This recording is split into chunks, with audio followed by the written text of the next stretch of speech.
Hey everybody, I'm Lindsay Adler and I'm a portrait and fashion photographer based in New York City.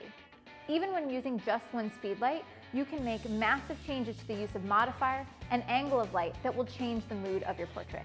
I want to start off by trying to get a little bit more of a dramatic portrait here. More dramatic light is created by smaller light sources. The smaller the light source is relative to the subject, the more contrasty it is.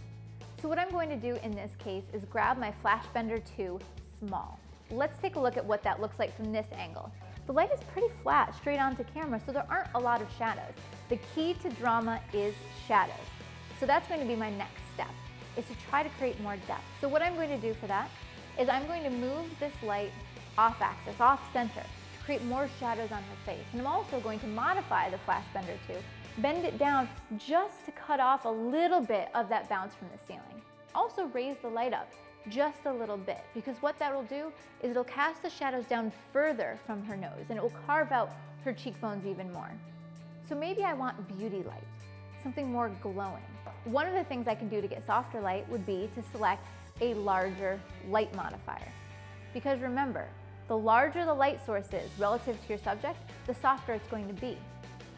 Let's switch now to the FlashBender 2 Large, and I'm going to do whatever I can to give myself a totally different look, something much softer, something that's going to be more of a beauty look for this portrait. All I need to do is add a reflector, because that silver surface is going to gather up that light from the FlashBender, it's going to bounce it back and fill in those shadows, and this is going to give me something called clamshell lighting.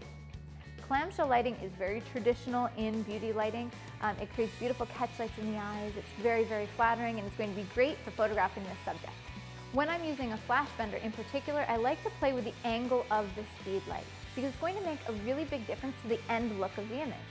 For example, if the FlashBender and speedlight are straight up and down, what's happening is the light is being kicked forward straight at your subject and maybe a little bit up towards the ceiling, but not much light is headed downward.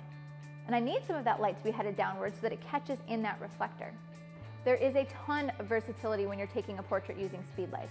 Even just changing from a small FlashBender to a large FlashBender is going to make a massive difference to the quality of light. Add into that, changing the angle, the height, adding a reflector, you can go from something that's very dramatic to something that's very glowing and beautiful. Just depends on what look you're going for.